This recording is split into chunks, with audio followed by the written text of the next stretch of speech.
It's not, I'm half a person out here searching for my other half. And then, oh, you complete me. We're soulmates. No, be a whole person, do your work, and then find the person that also is a whole person that does his work so that together you can have a whole healthy relationship. Welcome to the Be It Till You See It podcast, where we talk about taking messy action, knowing that perfect is boring. I'm Lesley Logan, Pilates instructor and fitness business coach. I've trained thousands of people around the world, and the number one thing I see stopping people from achieving anything is self-doubt. My friends, action brings clarity, and it's the antidote to fear. Each week, my guests will bring bold, executable, intrinsic, and targeted steps that you can use to put yourself first and be it till you see it. It's a practice, not a perfect. Let's get started. All right, Be It Babe, I can't wait for you to hear today's episode. When I met with today's guest, Kristal DeSantis, I was like, okay, this is an interesting topic. And I asked her some questions and I was like, oh my God, I love you. I really love what you're saying. So she is actually a marriage and family therapist. She is the author of Strong, a relationship field guide for the modern man. And I was like, well, most of my listeners are women. So what about this is something you can take away? And ladies, here's the deal. We talk about this in the episode. We have been given so much messaging on how we can be strong, independent, amazing, do things. And unfortunately, our male counterparts did not receive that same messaging growing up. And so there's some miscommunication going on.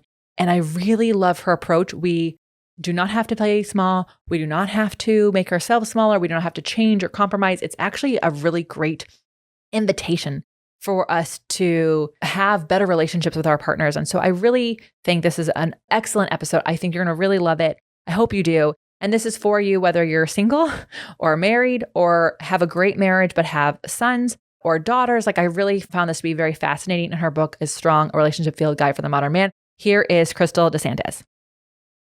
All right, Be It Babe. I am really, really excited for today's conversation. When I met our guest today, I was like, this is a topic we haven't touched on. And I think impacts us all in so many ways. Kristal DeSantis is our guest today. Kristal, can you tell everyone who you are and what you rock at? Sure. I am a marriage and family therapist and author. I specialize in men's mental health and trauma and sex therapy. And I wrote a book for men. And yeah, I'm really passionate about relationships, healthy relationships. I can tell you're passionate about it. And I think people are like, what? That Lesley, but I'm a woman and listen to this podcast. And I was like, yeah, but something that you touch on as a marriage counselor is really helping us understand what is going on with the men in our lives. And I think that can be a heated topic depending on like where we are on the planet and what your life experience is. But as much as we want them to understand us, I think that especially as the understanding of mental health with them is happening and more people are diving into that. And also the topic of masculinity. We've had people come on to talk about what healthy masculinity looks like. I think us being able to understand a different perspective can be really helpful. Am I on the right track with what you want to do? Totally. Totally. And I really specialize in healthy masculinity in the context of a healthy relationship, right? So I always want to say, like, I'm not here to tell men how to be men. I am here to talk about what that looks like in a healthy partnership, how to be a strong, powerful, empowered adult in a healthy relationship. How did you get into this? Is this something that you thought you were going to school for? Is this something that you just kept finding couples and you started to go, wow, I'm the only one talking about this? What was the journey? Yeah, so it actually is really interesting is I had no interest in dating or relationships when I was growing up. Like, my parents, they had a very traditional marriage, and my mom was the stay-at-home mom and my dad was the breadwinner. And it was just this very traditional setup. I have a lot of siblings. So, my mom was very much a stay-at-home wife and mother. And I, was like, I don't think that's for me. I wanted to grow up and be a woman about the world, a career woman, boss babe, and jetting off here and there. And I was like, who has time for a man? And all of that, right? And so I was just focused on being a strong woman just myself. So I went to college. I went to an all-women's college. I was surrounded by these like fabulous, strong women. And so I was like, boys, come on. Like, the last thing on my list. I have no time for them. And then as I started to, go out in the world, my younger sister ended up getting married. And she married this really lovely man. And it started to make me realize, like, oh, well, I haven't even thought about this. And also, in my culture, my mom is Asian. And so in Asian culture, like the oldest daughter gets married before the next one. And then, there's like a rule to follow here. And so I think that's also where I was like, well, shoot, I guess I should probably start to think about this. So I just kind of did what, most women would do. I just went and put myself on a dating app.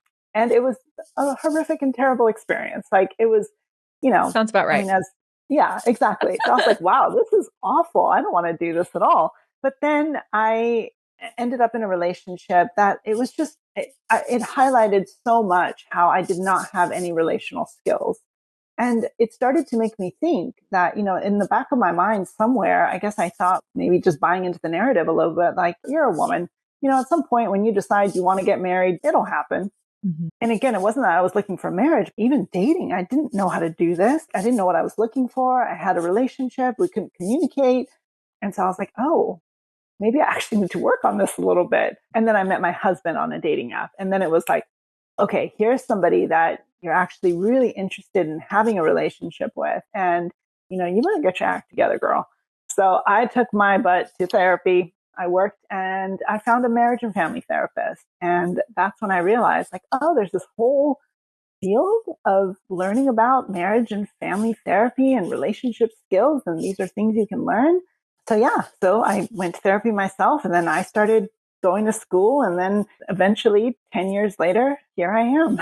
Oh my God. I'm a marriage and family therapist. What a journey. Okay. So here's what comes to my mind though. When we think about working on ourselves, we work on ourselves and we hope that our future partners are working on themselves. But then there's also the marriage, right? And the relationship skills that you brought up. And I think it's really easy as women to think we have to do all the work to work on the relationship.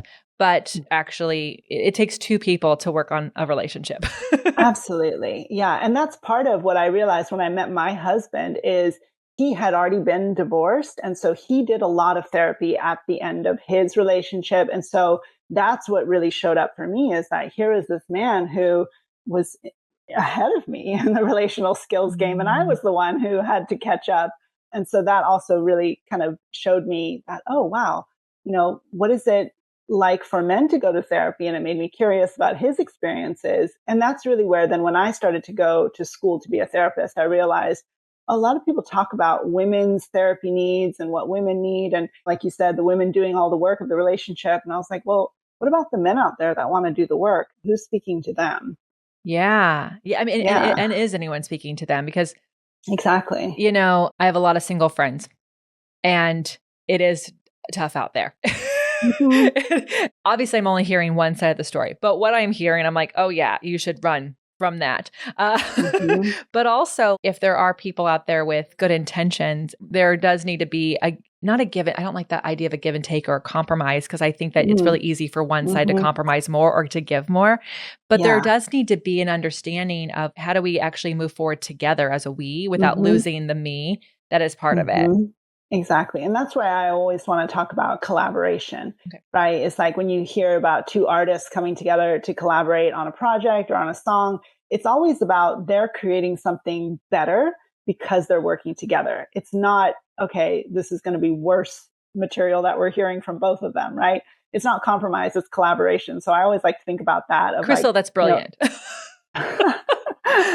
Like a strong woman needs a strong man, right? Yeah. And a strong, healthy man needs a strong partner by his side so they can have a strong relationship. I put it in the book. It's multiplication. It's not addition. It's not, I'm half a person out here searching for my other half. And then, oh, you complete me. We're soulmates. It's like, no, be a whole person, do your work, and then find the person that also is a whole person that does his work so that together you can have a whole healthy relationship. Oh, I love it. I love it so much because I really hated Jerry Maguire. I hated the whole sentence. I hated everything about that. I was raised by parents who are like, you're not looking for your other half. You need to have a whole life, and they add to your life. They don't take away from your life. They're just really, really big on that, which I'm really grateful for because I think I could have ended up in a really lousy relationship and divorced at a young age had I thought I needed to be completed in my life. But I love the idea of multiplication. I love the idea, the visual of like, we should be making better art together. Yeah, that's super cool. Okay. You wrote an amazing book. What made you want to write this book? Who is this book for? Can you tell us a little bit about it? Absolutely. And so I wrote the book for men Because what I noticed is, again, there's this gap in the field when it comes to self-help messaging and therapy messaging and self-improvement and trauma healing and all of that. It really does tend to skew really heavily towards women and We have the female most work to audiences. do. Yeah. That's what it feels like. We have the most work to do and they have nothing to do, which is not true. It's not true. But also, I saw like a huge resource imbalance, because even what you just said about the message that you got as a young girl is a message that young girls have been getting since feminism is, hey, you can do anything, you can be anything, you can have a whole life. Don't fall for a guy that just wants to make you a part of his, right? You're right. And they didn't get. Men are not getting that message. They're still getting the message that look for someone who needs you, because that's your job. Kristal, this is what's going on in the world. This is the problem. Yes, They're all wanting it someone is. who needs them, and these women don't. And And they're they like, feel hey, totally rejected. I don't need you. Isn't that cool? And they're like, but I'm supposed to be needed. That's the love language. Okay, I'm getting it now. Yeah. I mean, that was really like the first quote that I put in my book is one that I found because I was on Twitter and I was seeing this pattern in couples where I'm like, the women are working really hard and the guys just are not getting it. But I'm not getting this sense from these men that they don't want to get it. They want to get it really bad, but there's something that's like hugely missed in translation here. Yeah. And this quote that I found on Twitter, it was, everybody's out here empowering women, but who's preparing men for these empowered women? Yeah. And that's really what it is that the guys are hearing, we don't need you anymore. And they're like, well, then what are we? Chopped liver? And then they're getting all angry and spun up. Well, and that's the thing, as I have tried to listen to some decent male masculinity experts, and I will say decent because they're not the ones that are like telling terrible things about women. But even then, I left confused going, I don't understand how we're not on the same page. And you just nailed it. The women are empowered and are excited to meet someone who wants them to be empowered, but also wants someone who is at the level of them. Like they're looking for that. And unfortunately, the people who are there to be there for these men who are looking for research and looking for help are actually making it worse. I feel like they're making the division worse. They're making it seem like masculinity is this like tough, hard thing. And it's really sad. And I see that because I have a brother. I have friends with younger brothers and I'm listening to them talk about women and I'm like, who raised you? Yeah. You weren't even raised in that house. So exactly. You wrote this book for men. Is this something that women can read or gift to a male in their life? Is this something that they give to a son or a brother or a husband? Yeah, I would hope so. And I've heard, from my clients that reading it together as a couple has been really enlightening, because part of what I talk about in here, which again, what I was seeing as the disconnect is women are saying like, how do you guys not get it? Because women don't realize that the messages that we've been getting, the men haven't been getting. Yeah. Right. And so for us, it's just common sense. Of course, everybody should be independent and self-sufficient and all of that and look for somebody to improve your life. So how come you guys are so behind? And so I think hopefully if women read this book, they can also start to understand some of the messages that men get about what it means to be a man. Yeah. Right? Because in the prologue, I talk about how for so many generations of men, their worth was tied to what I talk about as the 3 Ps. You're a protector, you're a provider, and you're a procreator. If you can't do one of these things, you're useless as a man. You can't protect, you can't provide, and you can't give your wife babies if she wants them. You suck. This is really, really fascinating because it's true. I think the single women who are listening and in my friendships are like, why wouldn't they want someone like me who is independent, who wants to be a partner and not as someone who needs them or is a drain on them? And yeah, it's because of the messaging and they're still getting that. And so for my married women listening, I think that there can be friction or miscommunication. What is your advice for them to, or for us, I should include myself there, to understand our husbands? I will say, I'm like you, my husband was divorced when I met him and I was like, oh, I love the work you've done on yourself. And I love what you know that you don't like. And I also love that she was a little crazier than me. So I got a long runway. but like, what can we, and I say this, I really want to say this intentionally. I'm not saying that we back off from our independence but I want to say, like, what can we be doing to understand, again, this is going to sound terrible, how to make them feel that they're worthy in the relationship too, I guess, is without making ourselves smaller. Yeah. Well, and I think this is an important piece of the puzzle as well, is that a lot of women also grew up with internalized messaging about what men should be and what men should provide, being kind of internalized expectations that, sometimes we don't even realize we have because we don't want to have them. For example, we don't need a man who's a provider. Like, I have my own job, I have my own money. But then if he doesn't have a job, do we look at him as less of a man? Right? Or if he chooses a job with less income, do we also then get a little bit frustrated that he's not, quote unquote, on our level? And so this is part of what I talk about in my book of, like, how can we start to encourage that men can still be protectors, they can still be providers, they can still be procreators, but let's make it more adaptive to what the modern relationship actually wants, right? So maybe a man is not the primary financial provider anymore. And maybe women need to start looking at, okay, so then what else does he provide? Maybe he provides a sense of emotional safety. Maybe he provides a place where I can be vulnerable. Maybe he provides emotional support and a vision for our family that helps me just feel alive and supported and all of that. And the same thing with protection. Well, do I really need a guy who's going to be the biggest 6-foot football player type? Otherwise, I see him as less of a man, which again, that's also something that women kind of objectify men in that way, right? Yeah. Oh, every woman wants a 6-foot tall man. Yeah. Who's super vulnerable, but ambitious. They want all those things.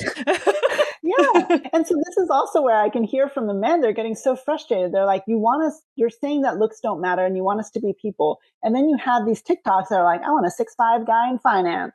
Which one is it? And so I think that's also where us women can do our own work of, is it really true that we would value personality, that we do value a man who is able to protect us emotionally, even though he's not the biggest, strongest guy that could fight every guy on the block? And so those kinds of things are really important for us to also come to a reckoning with. Same thing with the procreator. Can we be with somebody who wants to prioritize being a parent? I've seen sometimes with this in relationships where, women are frustrated that their husband is not being an equal parent. But then when I actually look at, well, where's there room for him to be a parent? Because if it's your vision of what you want your parenting style to look like, and there's no room for him, well, he's kind of stuck in a rock and a hard place here.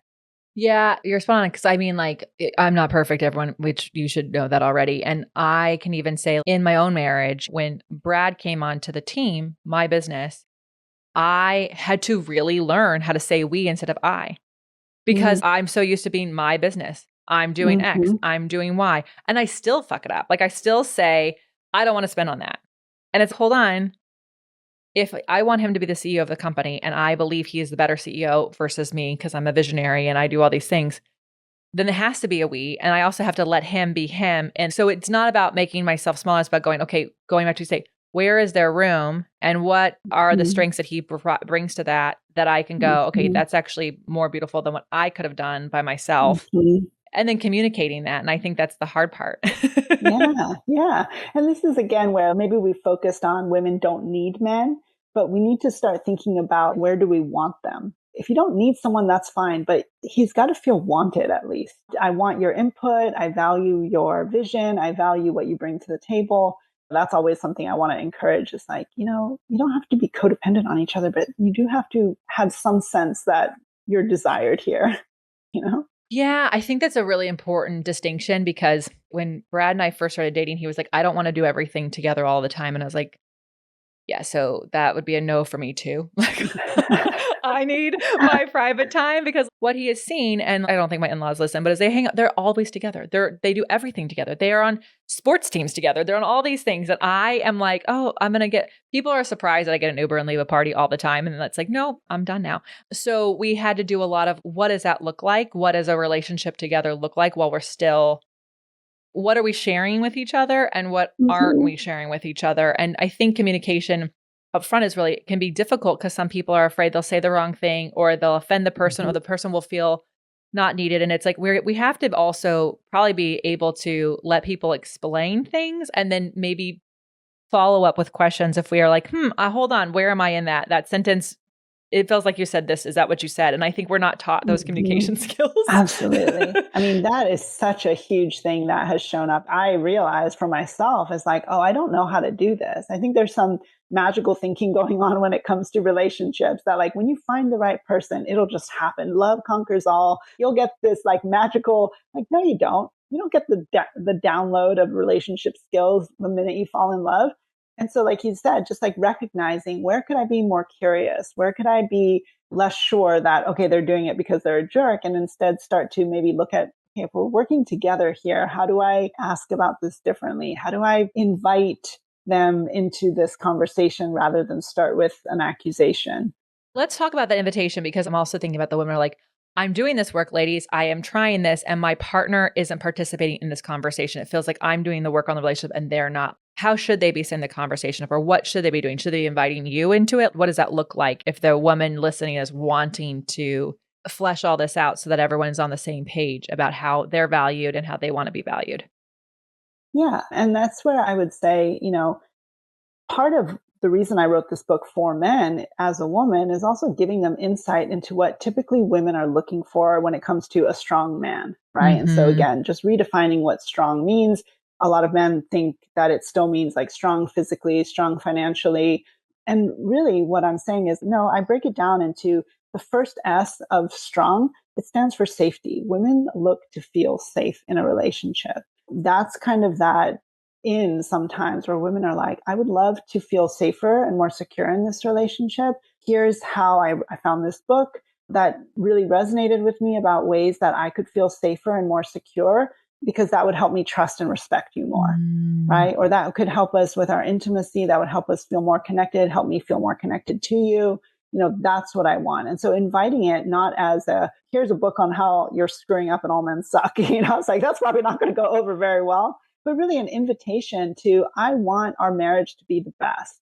I don't want to just phone it in. I don't want to have, what maybe my parents or my neighbors or, these people that are just like, I think the old trope of the boomer, miserable ball and chain thing. Like, I want us to have a relationship that we can be proud of, that we can really look forward to coming home to. I want to have that. So will you work on that with me? And often for men too, it's like the conversation can be so high stakes for men, because often, again, with the idea that if you're a real man, you're supposed to be good at everything. You're never supposed to need help. You're never supposed to ask questions. This idea that for a man, you're just supposed to know. And so for a lot of men, having this conversation really come from a place of, I think we're great and I would like us to be even better. Or I've noticed that we started out great and here's a place where maybe I've noticed we started to fall off. Like maybe our intimacy has not been as fulfilling as we'd like, or I noticed that we don't connect the way we used to.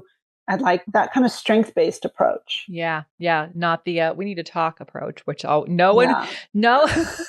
By the way, you guys, I say this to people who have employees, like never say, we need to talk. Tell people what it is so that they ease in, because you're going to put people on the defensive as opposed to an invitation to have a conversation.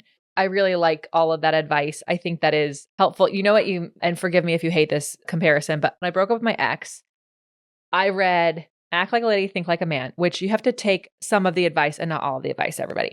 And one piece of advice that I took out of the whole book, it was like, he needs to feel needed. We know you can pick up the box. We'd like to pick up the box for you. And I was like, okay. So when my husband, we weren't together yet. We actually had a little bit of we weren't dating, but we broke up anyways. He broke up with me, just for the clarification. But he texted me. He's like, hey, I'm on my way. We had this mutual thing that we both knew we were going to. And I was too stubborn to not go. And he's like, hey, I picked up some sparkling water and some hummus and carrots. I know you're gluten-free. Is there anything else? And I was like, this is my opportunity to need something. So even if I don't really want him to get me anything, I should try this out. And that opened up an invitation for us to actually hang out at this thing and not to have something in between us. And that was a bad piece of advice. But I feel like your book, written for men by a woman and a married woman, is really cool because it gives them advice from the perspective of the gender of their spouse. And I think that is, kind of, we can we can all learn from the other person's perspective in a different way. Mhm. I don't know if you, that's Yeah.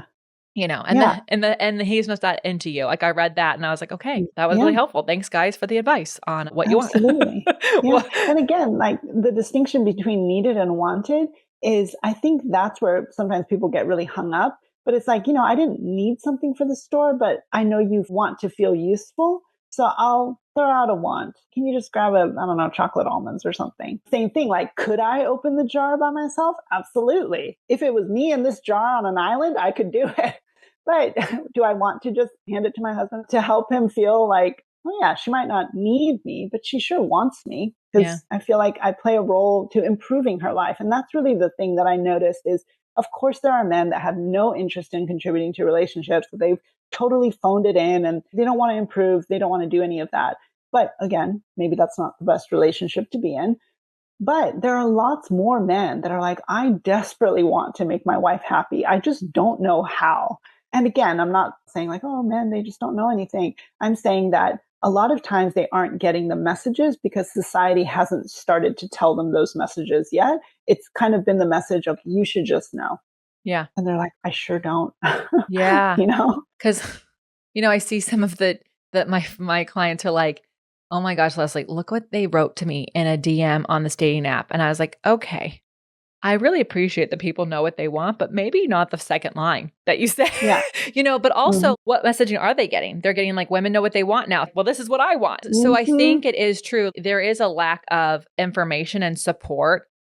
We have plenty. And I even think about my friend Vincent. He became a first-time parent and he was looking for support for dads.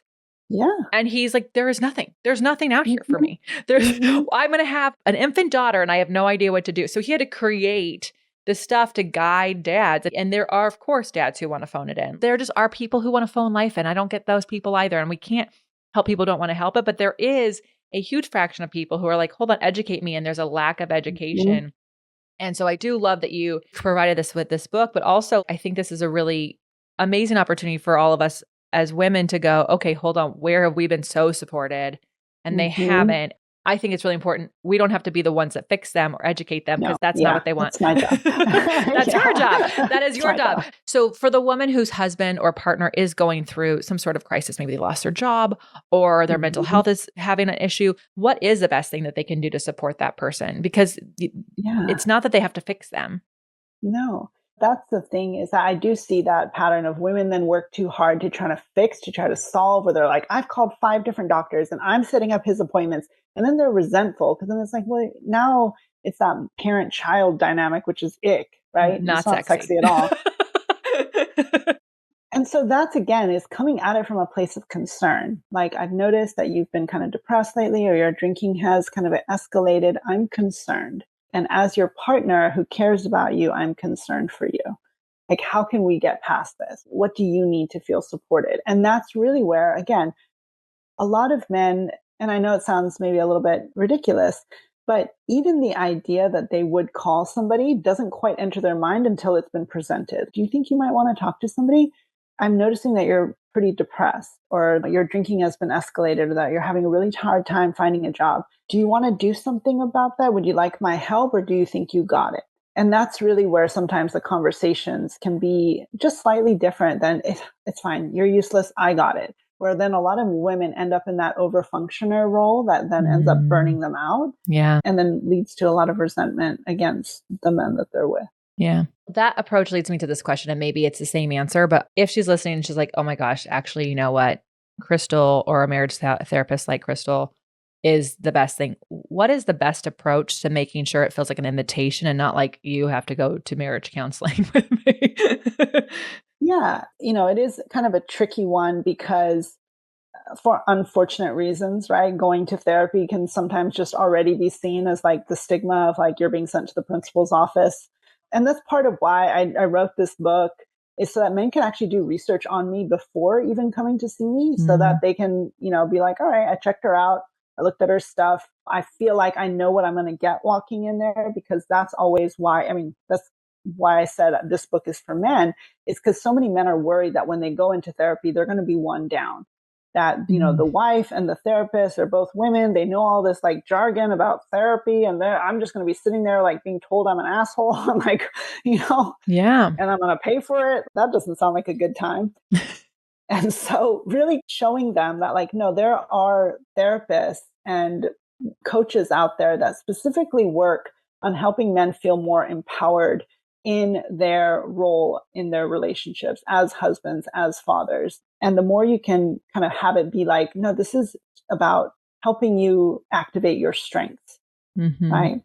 As opposed to, we're going because I'm pissed at you and this is the last straw. And so that's always where I would always say, you know, go proactively, frame it as this is an additive for our relationship. It's like, I talk about, it's like going to the emotional gym.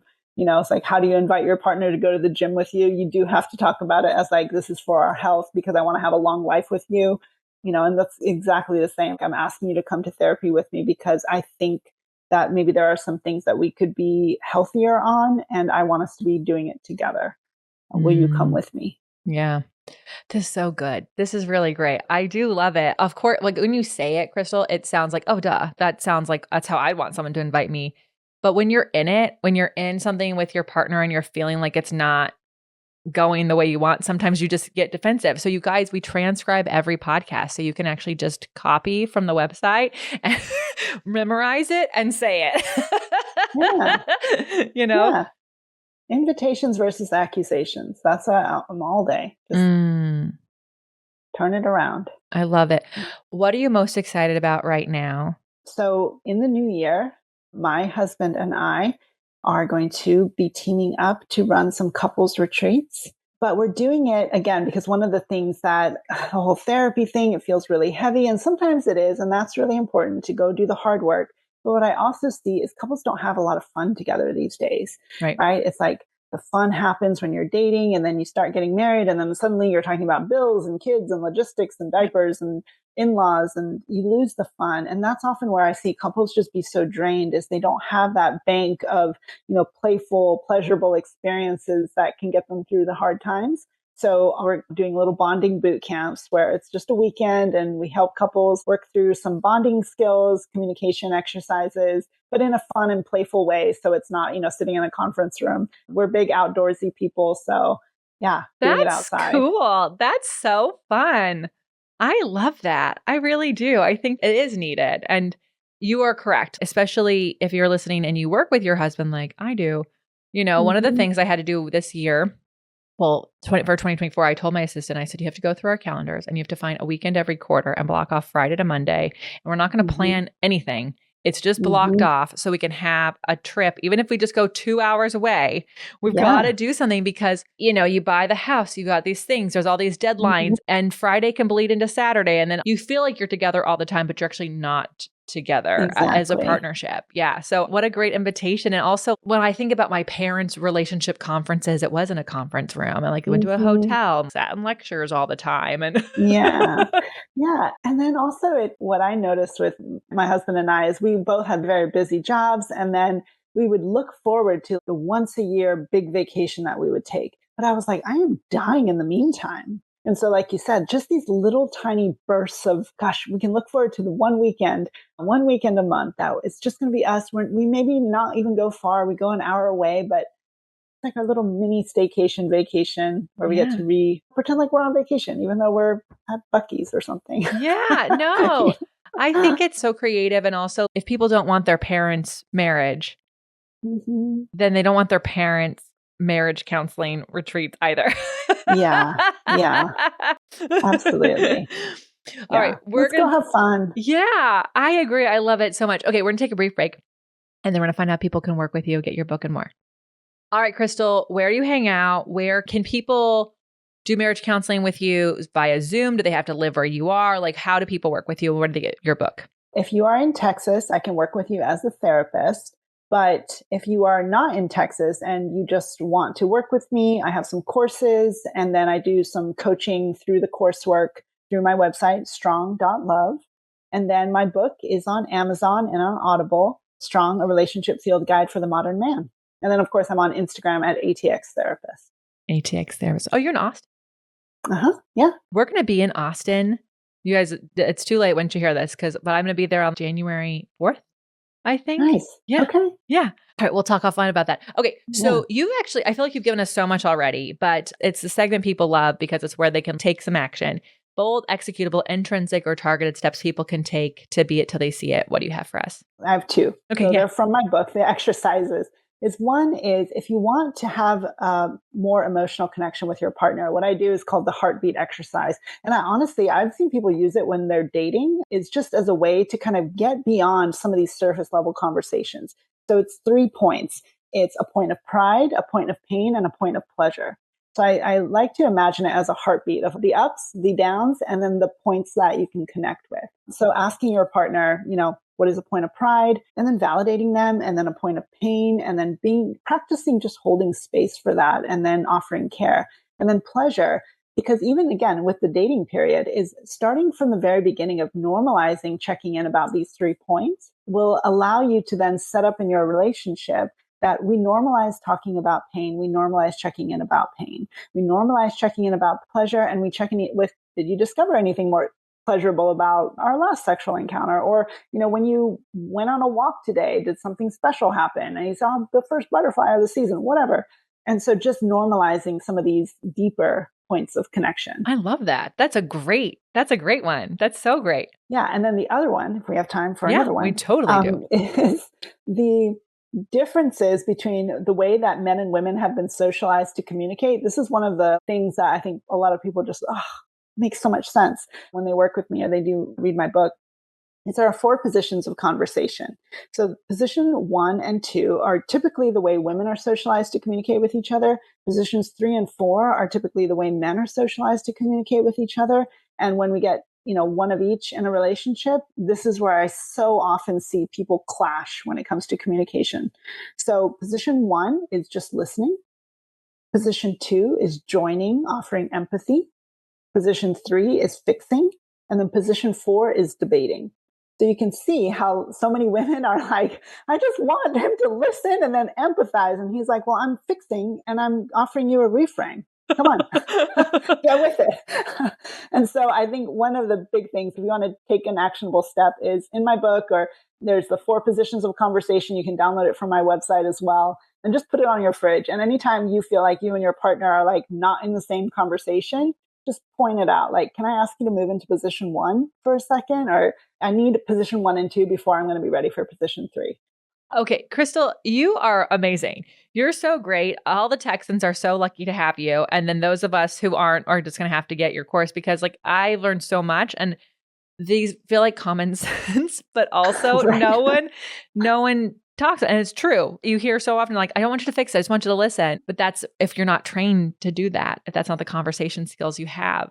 It's not that they're trying to do anything against you. That's what they think we're supposed to do. Mm-hmm. Yeah. They're trying so hard and it's just not landing. So, again, this is where people can work together to help each other out. I love that you're offering a fix. What I'm really looking for is some empathy and listening right now. Yeah. You are so fabulous. Thank you so much. I hope this was really helpful to all of my listeners. I really thought it'd be an excellent way, because also, if you want to be married for a really long time to your partner, things are going to evolve. There's going to be ups and downs on both sides. And the more we can understand the other person's perspective, the easier it is for us to be a partner without being a parent or being resentful, and we can grow together. So thank you, Kristal, for letting us have this amazing conversation. You guys go get our books. Strong.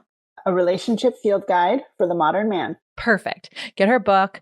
You can read it, give it to your partner. And also for the parents out there, I think this can be a really great conversation, and for understanding, like, how are you parenting, both if you have daughters and sons, and what does that look like? Because it is true, I think we can be doing a better job of helping everybody, so we can have these partnerships that really last and they're supportive, and everyone can be stronger together. So thank you so much, Kristal. You guys, share this with a friend who needs it, and tag Kristal, tag the Be It Pod with your takeaways. And until next time, be it till you see it.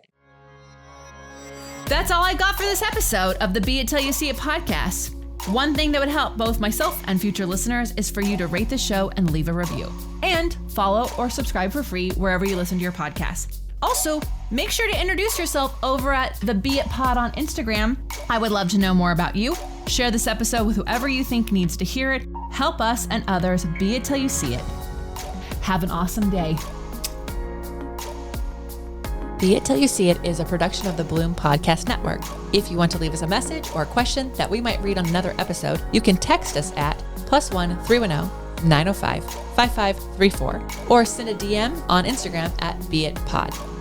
It's written, filmed, and recorded by your host, Lesley Logan, and me, Brad Crowell. It is transcribed, produced, and edited by the epic team at Diseño.co.